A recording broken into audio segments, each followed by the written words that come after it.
Yeah, no. I'm really happy for you, though. You were so stressed. I was stressed, but you know what? Joe, first of all, I didn't tell you what happened with my sister. Joe, oh my God. I was enjoying it. I'm looking around, found an art gallery. What, walking? Yeah, there's an art gallery right down there on, right down on the road where the body is. I'll send you that. I'm gonna send you this. This food is so good. I'm glad you enjoy it. You're welcome anytime, man. I'm gonna be cooking. I'm definitely cooking another big meal before I leave on Saturday night. So plan on coming. You guys can. Everybody's welcome. You come and eat. I'm missing my video so much.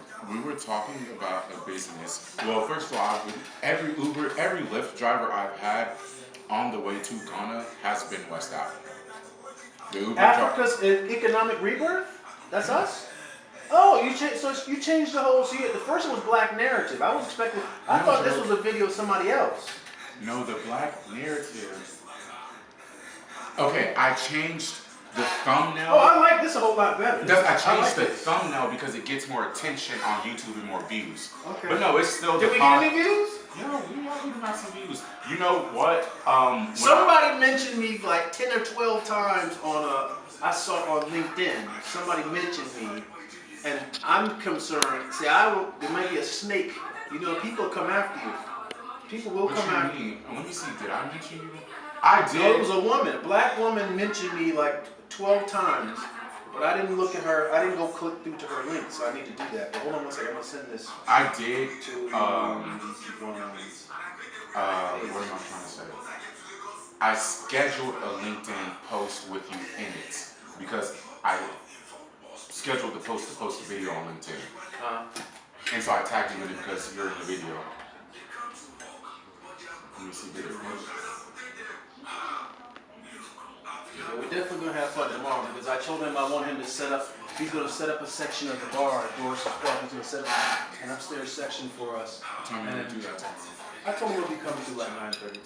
So here's the thing I'm thinking is how do we get to? Because I want to do the market. I think we need to hit 2 or 3 different places tomorrow. For sure. Like the market. We should go to Independence Square too. That's another one. Did you go yet? No. Because right down the street from Independence Square is one of the castles. Stadium, Independence Square, and the Osu Castle is there. We will go to there. Yeah, we can go all over. Tomorrow will be a very busy day. Amanda Lewis, such a sad thing, man. Amanda Lewis, who's that? She used to be, she had a show on MTV. Young black, she died of cancer. You know her, trust me. You'll show you videos of it. You'll know from the video. I just thought I was looking at something just a minute ago on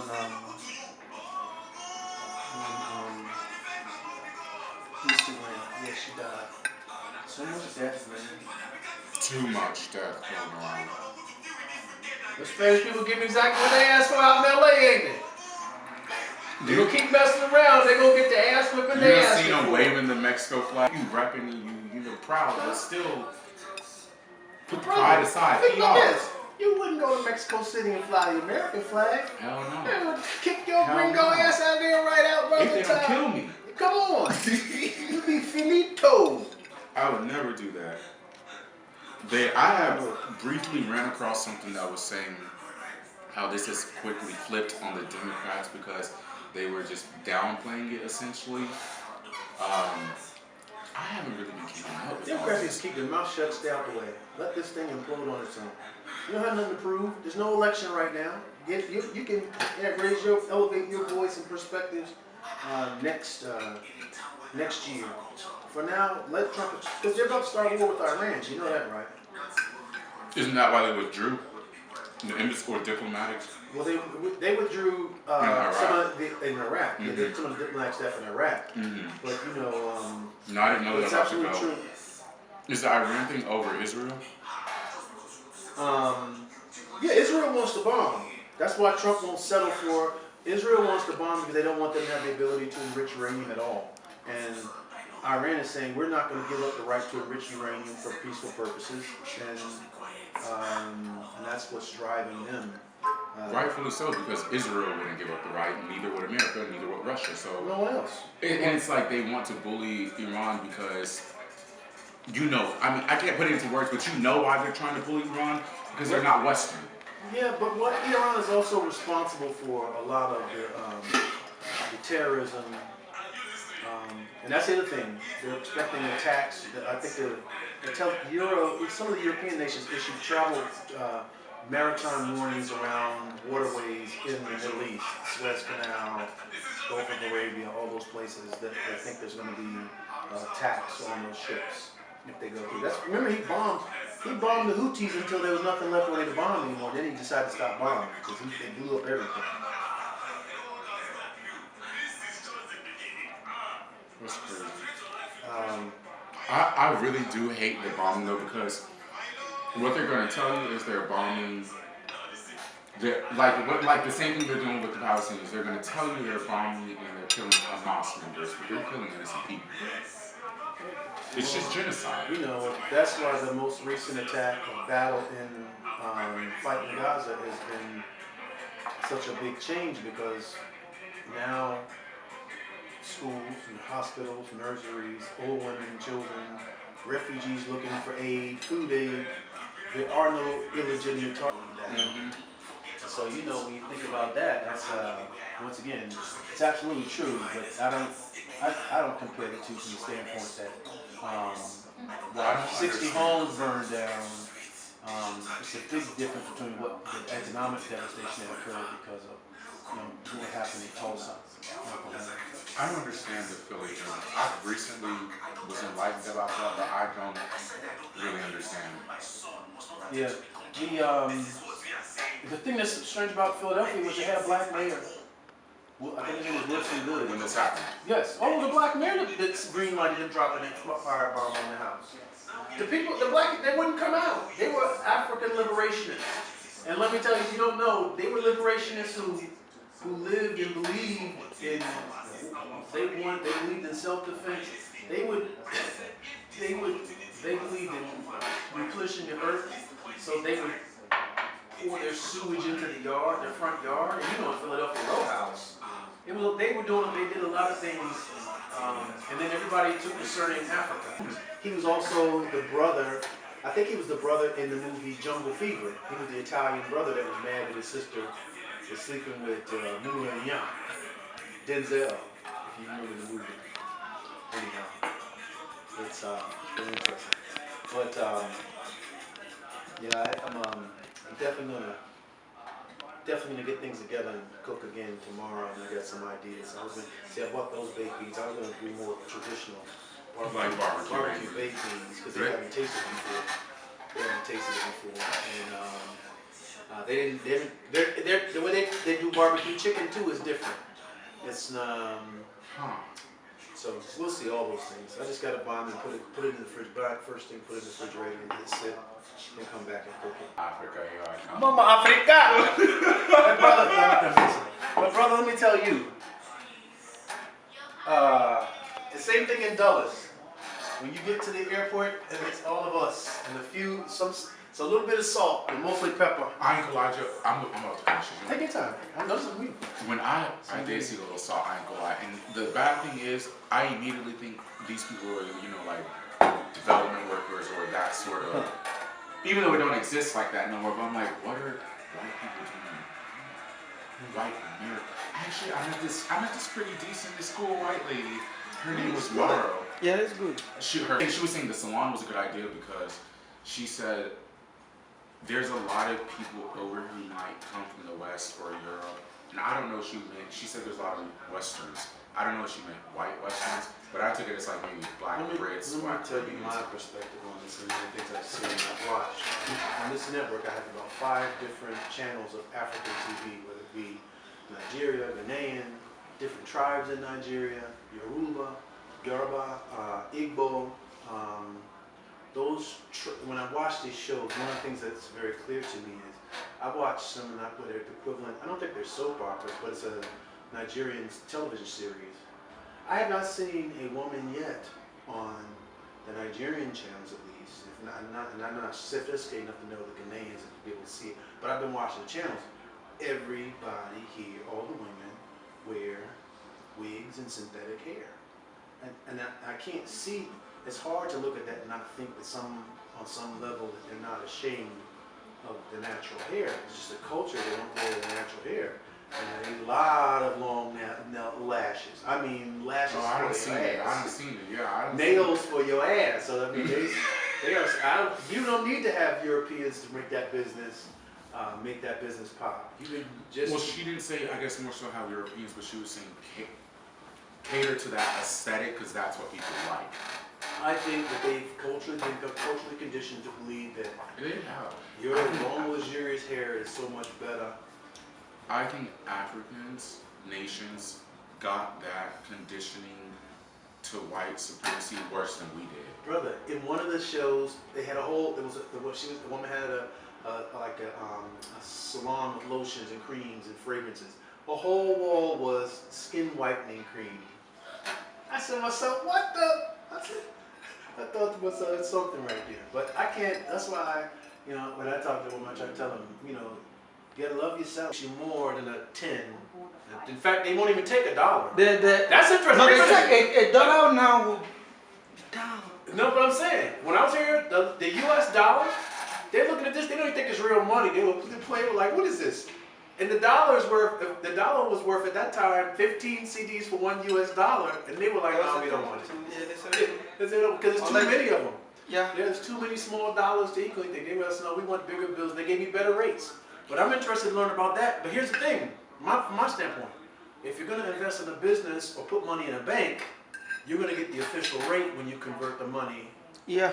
So or like from buy a property. Official it's rate is interesting you bad. say that though, because when I was looking at the real estate, the prices are still in the same range for a house as they were 3 months ago. So they haven't went up. 300. The house I looked at was 340. It's still 340. But you know what? That immediately makes me think and want to ask, well, did y'all overinflate the price in the beginning? The price there should not be real estate in Ghana priced in US dollars. It should be priced in Canadian cedis. It should, exactly. No, it should. Thank you. That was affecting the economy. But you know why it's not priced in Canadian CDs? Because they know if they price in Canadian CDs, it'd be priced based on the Ghanaian economy. Now they're trying to price it based on the U.S. economy and trying to convince Americans to come in and buy foreigners to come in. They are. Which, I mean, as much as we talk about moving abroad, I don't like what it does to the local economies. Well, it depends. Well, there was an interesting debate I was watching CNN last night. It was an interesting debate, and the brother was saying, look, he's saying, when these foreign workers and others come into the economy, they grow the economy. They're not taken away from anything. They grow and the economy expands because those people bring in new energy, new creation, new productivity, new products, new service. Like if I was to do my restaurant would be serving a different kind of food. Now, obviously, any person don't make a binary choice or make a choice of I'm going to this restaurant versus that restaurant. But at the end of the day, I'm going to hire people. I'm going to bring money into the economy. I'm going to provide a different service. And if I provide it and I'm successful, I guarantee you somebody else is going to try to replicate it and create it. Less than 3 months, people will replicate it. chain reaction. But the cafe downstairs is owned by a black woman from America. Yes, brother. The Ritual Cafe downstairs, we're going to go and the food is excellent. I like this one. The food is excellent. And what's interesting about the restaurant is the whole wall is album covers, and you pick the album, and she puts it on and plays it on the. Raw coming from Africa, I think that's even more of a sell to people. You wouldn't want to just set up your own portal on the other end of it and sell, having just import your own stock. See, I thought about Maybe you import 200 bars. And I was going to do that, and I'm probably going to take some back with me. But then what I thought about is, I don't want to be left trying to sell that stock to either shops or to people. But not only that, I don't want to be the one to fulfill those orders. I don't want to have to store that product. But brother, you and I both know if you are the procuring cause for the sale, if it's how are you helping to bring visibility to the brand to sell it? Because I see a lot of people with ideas around passive income off of social media where you go, there's like 2 or 3 different websites. You go buy a product you think is popular, you create the marketing piece of it, then you post it on Reddit or one of these other sites, and every time there's a sale made from somebody clicking through your link, money's automatic. That's not what this is. This is drop shipping. It is my store, and I'm selling your product, and you're still running your business selling your product, but I'm just selling your product too. I'm saying, when a consumer comes to Justin.com and buys from Justin.com, they want fulfillment from Justin.com. But Joe, let me tell you, well, this is what people don't know as the consumer. Everything is drop shipped.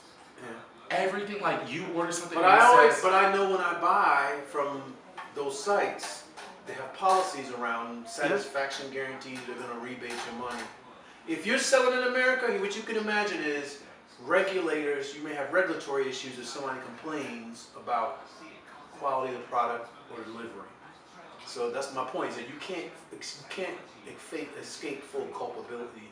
You can't escape culpability or liability fully selling a product in the United States. Now, you can set up the websites offshore. You can set up the websites in the Bahamas somewhere, and technically you're a foreign company. Or you can do what a lot of other people do. You just go to Delaware and incorporate in Delaware, where nobody even knows who the beneficial owners of the company are.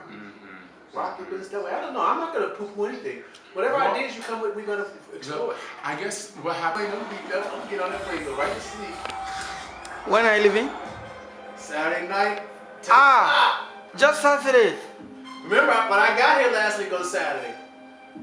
So you spent just 2 weeks? Saying I spent just 2 weeks. Just one. No. This trip was only 8. But remember, you lose 2 days with the flight. So Yeah, already. Yeah. I took off on the 6th. Not the 6th. I took off. You took off on the 6th. What's today's date? 11. 12. Took off on the 6th and I fly. If it wasn't not for Father's Day, I would stay longer. Last time I stayed 12 days. I stayed 12 days in February. I stayed 10 days in April. Remember, I got a wife and little kids, man. Not little kids, they're teenagers. I don't want to deal with that bullshit. Gotta get back. You're funny, Joe. I was supposed to leave 2 by the way. 2 teenagers. Remember, I had 4 though. You don't have 4 kids? The Nigerians love Ghana weed so much. Really? Yeah, so much. Nigerians love Ghana weed? Yeah. Do they grow weed in Ghana? Yeah. I think that's about the. They grow it in Ghana and it's illegal. It's legal in Ghana. It's You legal. go to the beach, they're all smoking it, but they don't know quality weed, man. That's what I'm trying to explain. Yeah, they smoke anything. Joe, I ain't gonna lie though. I guess you could say our weed is quality, and it is, but it really does have a lot of chemicals in it too. But it's bred, but they when they create these hybrid mixes, they have different effects on the body. Like they get the ones that make you go to sleep tired, they got ones that make your body high. See, that's my 27-year-old daughter. That's my. Joe, you only ever painted a picture you got 2 kids. Come on now. Yeah, that's Maya. She's 27. And she graduated. Yeah, she graduated from Bowie State. She's 28. She just turned up her birthday. She's 28. She graduated from Bowie State. And she works for GlaxoSmithKline. She got a degree in biology. She creates pharmaceuticals. His slides on the walk. We did 4 miles, but he wasn't having a hard time. One was having a hard time with the brother with his sneakers and talking. He said, what he was really saying is, man, how far are we gone? Is it too far to go? I said, well, put it on your ass. Let's go. I brought me some sneakers too. You coming out to walk with us tomorrow? Oh, you ain't gonna be ready. I ain't gonna lie to you, Joe. I didn't bring them sneakers. I have one coming to walk for real. I can walk on my bare feet. It's insane. It's harder. It's harder. As an American, I don't think you're gonna. It's a lot of debris. There's a real sad. That's a real sad dynamic to the body because if you walk all the way down past Polo Beach to the end, there's a river inlet. It's like the water flowing out to the ocean, and it's sewage, and it's a lot of you can smell it. It's sewage coming out, flowing down from the inland out to the ocean, and I mean trash for as far as the eye can see. When you walk on the beach, high tide brings all that shit up every night, and then it washes out. So when you're walking, you see a lot of it. Let me show you this video. Joe, let me tell you how messed up the Ghanaian government is, and they don't even have their own shit together. Oh, so it's in your bed, so. Should I stop it, man? I stop. Oh, you don't want to pay attention. I went right through it. He said, "Ooh, that was really red, Joe." I said, "Really?" I said, "Really?" He said, "Yeah." I said, "Oh shit, I fucking myself, motherfucker. If I got pulled over in the car, I'd be getting fucking locked up." You be spacing out, don't you, when you drive? It depends on what we're talking about. But when you're driving professionally, you're driving somebody. Remember, I drove Lyft for 2 years. I drove. I didn't know that. Yeah, I was having to pay for my daughters to get through college. I did 2,500 rides. Mentally, it was cathartic for me because mentally you be riding and my mind is a million Elsewhere. miles away and I'm contemplating all these things that I want to do business-wise in life. I'm riding with somebody in the car, but it's like I'm driving by myself. And you know, I would drive 200 miles in the city on a Friday and Saturday night. Like I'm driving 10, 12, 14 hours straight on a Friday night. And I'm trying to really make my dough when it's surge pricing. Then in the second incident that happened, I was parked down by the Reagan building and he got in the car and we were about to back up. And the black guy was crossing the street. We come to the back of the car. Fucking people out here! Get out that car. My boss like, it's okay, George. I said, no, it ain't okay. I said, do you realize when you hit on a man car like that in my neighborhood, you might get killed on the spot? Oh my God. Boy, I had veins popping out my neck. I was so mad. Why is he hitting on the... Boy, you better be lucky this ain't my car. Your manager sounds Boy, hilarious. 2 feet in your ass. Very square. That motherfucker gave me hell when I worked for him in the 90s. And guess what? He was my first client when I launched Franklin Advisors 30 years later. Ain't that good? I tell you that story all the time. He came in the office one day, me and my kids was downtown. We went to the office and we ate McDonald's, put our stuff in the trash, but the kids drank sodas and put the glasses in the sink. His secretary came, there are pigs in the office on the weekend who left all these glasses in the sink. I'm sitting in the office over here, some 3 glasses in the sink, but the dishwasher was full of clean dishes. So why am I gonna unload the whole dishwasher to put 3 glasses in there? But he comes in there, that's it, mister. You don't come to the weekend no more with your kids on. You don't come to the office no more on the weekends. So he Finger said, in the face. just like that, pointing at me. And so when he said it, I said, I kind of smirked. That shit was hilarious to me. Because you know black people, you know. He was real bad. Motherfucker